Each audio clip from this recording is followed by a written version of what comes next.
जय श्री कृष्णा। आज लेकर आए हैं बहुत ही सरल तरीका, आसान तरीका भगवान को खुश करने का।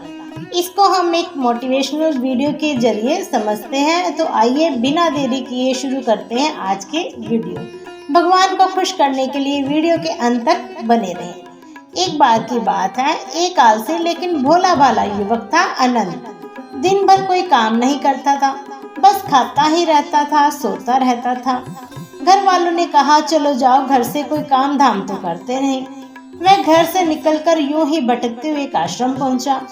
वहां उसने देखा कि एक गुरुजी हैं, उनके शिष्य हैं, कोई काम नहीं करते, बस मंदिर में पूजा ही करते हैं। उसने मन में यह सोचा कि यह तो बहुत ही आसान है, सिर्फ पूजा ही तो करनी है। गुरुजी के पास जाकर पूछा, क्या मैं यहाँ रह सकता हूँ? गुरुजी बोले, हाँ हाँ क्यों नहीं, लेकिन मैं कोई काम नहीं कर सकता गुरुजी। तो गुरुजी ने कहा, कोई बात नहीं, कोई काम नहीं करना, बस पूजा ही करनी है। उस लड़के ने कहा, ठीक है, वह तो मैं कर लूंगा। अब आनंद महाराज के आश्रम में रहने लगा। ना कोई काम ना कोई धाम, बस सारा दिन खाते रहो और प्रभु भक्ति में भजन गाते रहो। महीना भर हो गया, फिर एक दिन आया एकादशी का व्रत। उसने रसोई में जाकर देखा, खाने की कोई तैयारी नहीं थी।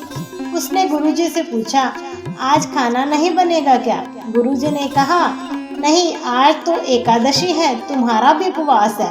उसने कहा, नहीं, अगर हमने उपवास कर लिया तो कल का दिन ही नहीं देख पाऊंगा।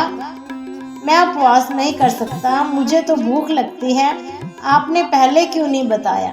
गुरुजी ने कहा, ठीक है, तुम ना करो उपवास, पर खाना भी तुम्हारे लिए कोई और नहीं बनाएगा, तुम खुद बना लो। मरता क्या ना करता, रसोई में गया। फिर देखा, गुरुजी से कहा कि मुझे खाना बनाने के लिए अन्न दीजिए। तो गुरुजी ने कहा, तुम खाना तो बना लो, पर राम जी को भी भोग जरूर लगवा देना। नदी के उस पार जाकर रसोई बना लो। लड़का बोला, ठीक है। लकड़ी, आटा, तेल, घी, सब्जी लेकर आनंद महाराज जी चले गए। जैसा तैसा खाना बनाया, खाने लगा तो याद आया कि गुरुजी ने कहा था कि राम जी को भोग लगाना है। वह भजन गाने लगा, आओ मेरे राम जी, भोग लगाओ प्रभु राम जी। श्री राम आइए, मेरे भोजन को भोग लगाइए। कोई ना आया तो बेचैन हो गया कि यहाँ तो भूख लग रही और राम जी आ नहीं रहे। भोला मानस जानता नहीं था कि प्रभु साक्षात तो आएंगे नहीं, पर गुरुजी की बात मनाना जरूरी था। फिर से उसने कहा, देखो प्रभु राम जी, मैं समझ गया आप क्यों नहीं आ रहे हो। मैंने रूखा सूखा बनाया है, आपको तर माल खाने की आदत है, इसलिए नहीं आ रहे ना। तो सुनो प्रभु, आज वहाँ भी कुछ नहीं बना है, सबकी एकादशी है, खाना तो यहीं पर आपको खाना पड़ेगा। श्री राम अपने भक्तों की सरलता पर बड़े मुस्कुराए और माता सीता के साथ प्रकट हो गए। भक्त असमंजस में गुरुजी ने कहा था कि केवल राम आएंगे, यहाँ तो माता सीता भी आई है। मैंने तो भोजन बस 2 लोगों का ही बनाया है, चलो कोई बात नहीं, आज इन्हें खिला देते हैं। बोला, प्रभु मैं भूखा रह गया, लेकिन मुझे आप दोनों को देखकर बड़ा अच्छा लग रहा है। लेकिन अगली एकादशी पर ऐसा मत करना, पहले बता देना आप कितने लोग आ रहे हो, और हाँ, थोड़ा जल्दी आ जाना। राम जी उसकी बात पर मुस्कुराए, प्रसाद ग्रहण कर कर चले गए। अगली एकादशी तक यह भोला मानस सब भूल गया। उसे लगा प्रभु ऐसे ही आते होंगे और प्रसाद ग्रहण करते होंगे। फिर एकादशी आई। गुरुजी ने कहा, मैं चला अपना खाना बनाने, पर गुरुजी थोड़ा ज़्यादा अनाज लगेगा, वहाँ 2 लोग आते हैं। गुरुजी मुस्कुराए। गुरुजी ने सोचा कि भूख के मारे बावला हो रहा है, ठीक है, ले जाओ, अनाज ले जाओ। अब की बारी उसने 3 लोगों का खाना बनाया। फिर गुहार लगाई, प्रभु राम आइए, सीताराम आइए, मेरे भोजन का भोग लगाइए। प्रभु की महिमा निराली थी। भक्त के साथ कौतुक करने में उन्हें बड़ा ही मजा आ रहा था। इस बार वे अपने भाई लक्ष्मण, भरत, शत्रुघ्न और हनुमान जी को भी लेकर आए। भक्त को चक्कर आ गए। यह क्या हुआ, एक का भोजन बनाया तो 2 आए, आज 2 का खाना बनाया तो इतने लोग आ गए। लगता है आज भी भूखा ही रहना पड़ेगा। सबको भोजन लगाया और बैठे बैठे देखता रहा। अनजाने ही उसकी भी एकादशी का व्रत हो गया।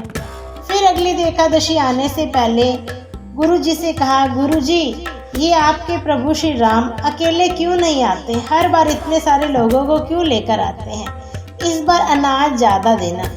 गुरुजी को लगा कहीं यह अनाज बेचता तो नहीं, देखना पड़ेगा जाकर।